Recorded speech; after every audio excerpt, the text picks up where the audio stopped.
Charlie Kirk, the outspoken founder of Turning Point USA, was a polarizing force in American conservative politics, known for his sharp rhetoric and relentless advocacy for free speech on college campuses.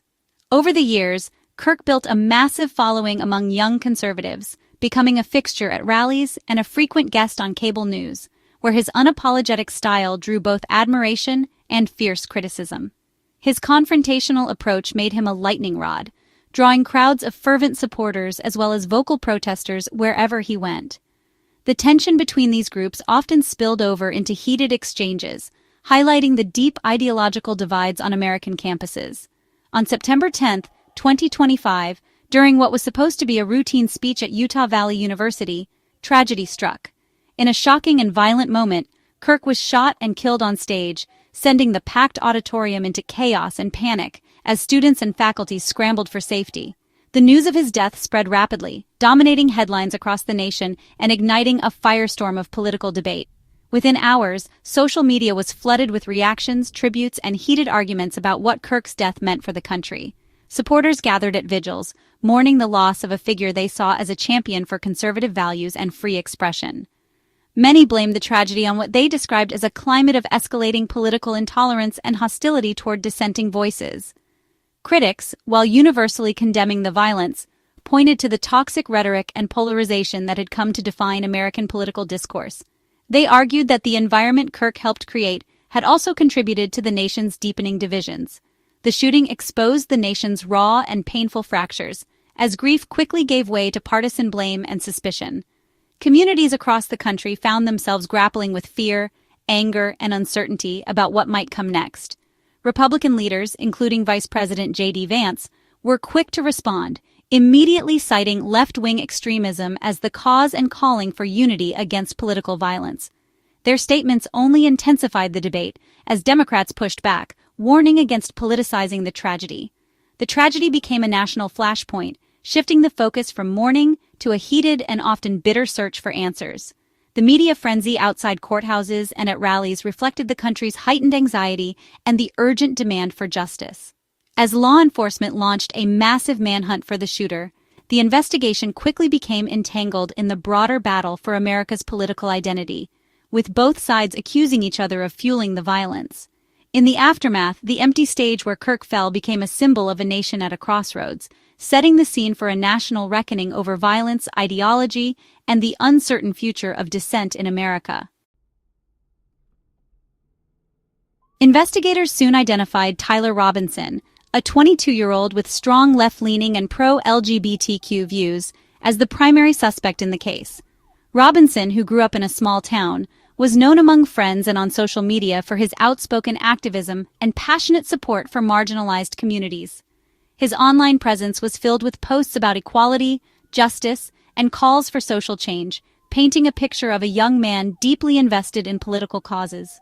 Robinson was arrested without incident, and prosecutors revealed a text he sent to his transgender partner after the shooting. "I've had enough of his hate."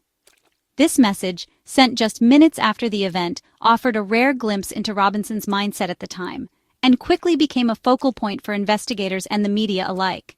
This message became the prosecution's key evidence, suggesting the act was ideologically motivated. Prosecutors argued that Robinson's words revealed a personal breaking point, one that transformed his beliefs into violent action. Despite his political leanings and vocal activism, authorities found no ties between Robinson and any organized group like Antifa or other radical collectives. His digital footprint was scrutinized, but no evidence of coordinated planning or outside influence emerged.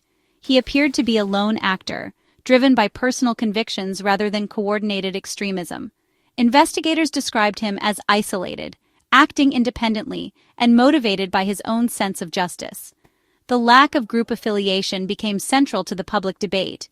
Commentators and experts questioned whether Robinson's actions were the result of individual instability or a reflection of a growing trend of radicalized lone actors.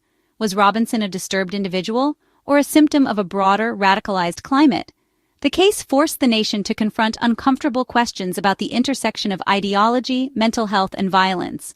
Prosecutors painted him as a young activist whose passion turned deadly, while supporters argued he was pushed to the edge by a hostile environment.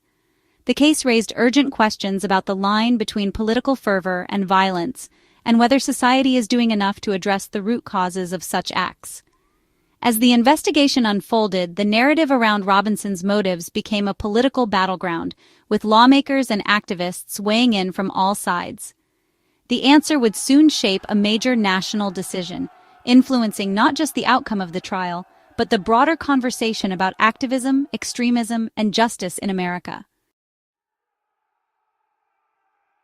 Antifa, short for anti-fascist, is a decentralized movement of left-wing activists united against authoritarianism and white supremacy. It has no formal structure, leaders, or membership lists, just loosely connected groups and individuals. Antifa's roots trace back to early 20th century Europe, but its modern U.S. presence grew in response to the alt-right. Members often wear black bloc attire and masks for anonymity during protests. Tactics range from peaceful protest to confrontational, sometimes violent direct action. Supporters argue these methods are self-defense. Critics call them criminal. Despite controversy, federal data shows no documented terrorist attacks by Antifa in the U.S. over the past decade.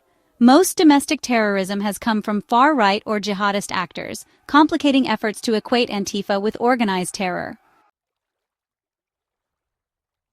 1 week after Kirk's death, President Trump announced plans to designate Antifa as a major terrorist organization. He linked the movement's ideology to the climate that led to Kirk's murder, despite no evidence connecting Robinson to Antifa. Trump's declaration was a rallying cry for his base, shifting the narrative from right-wing rhetoric to the threat of the far left. The move aimed to galvanize supporters and frame the tragedy as the result of radical leftist violence. Allies like Vice President JD Vance and Senator Ted Cruz echoed the call, urging investigations into Antifa's funding. The announcement marked the start of a broader crackdown on left-wing activism. It was a powerful political maneuver, but its legal and practical implications were far from clear. When President Trump called for Antifa to be labeled a terrorist organization, it sparked a wave of immediate legal and constitutional questions across the country. The announcement made headlines and ignited fierce debate among lawmakers, legal scholars, and civil rights advocates.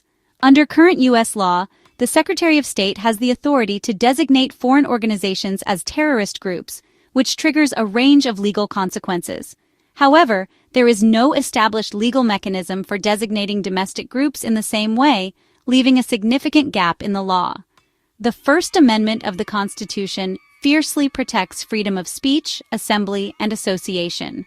Any attempt to label a domestic group as a terrorist organization would run headlong into these constitutional protections, making such a move not only controversial, but also legally precarious. Legal experts from across the political spectrum agree, targeting a domestic group based on its ideology, rather than proven criminal acts, would almost certainly face major court challenges. The courts have historically been wary of government actions that could chill free expression or punish dissent. While federal law does define domestic terrorism, it stops short of making it a standalone crime. Instead, prosecutions focus on specific illegal acts, such as violence or property destruction, rather than membership in a group or holding certain beliefs. The administration did not provide a clear legal pathway for how such a designation could be implemented, leaving many observers and legal analysts skeptical about whether the move was even possible under existing law. Some speculated that the president might try to use an executive order or push for new legislation to achieve this goal.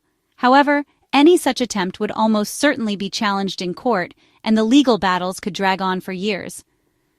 Ultimately, the move was seen by many as more symbolic than actionable, serving to highlight the ongoing tension between national security concerns and the protection of civil liberties in a deeply divided nation. Critics warned that setting such a precedent could open the door to targeting dissent and protest movements in the future, raising fears about government overreach and the erosion of fundamental rights. The announcement ultimately underscored the limits of executive power when it comes to policing domestic ideology and highlighted the importance of constitutional safeguards. As the debate continued, it became clear that the legal and constitutional battle over this issue was just beginning, with far-reaching implications for American democracy. As the investigation continued, law enforcement found no evidence linking Robinson to Antifa. Prosecutors focused on his personal motives, not group affiliation. Experts noted Antifa's lack of hierarchy makes it impossible to attribute individual acts to the movement as a whole. Data from the FBI and DHS showed far-right extremists, not Antifa, as the primary domestic terror threat. The Global Terrorism Database reported 0 fatalities from Antifa-related attacks in the past decade. Supporters of the designation argued Antifa's rhetoric inspired violence, but critics called this a dangerous leap.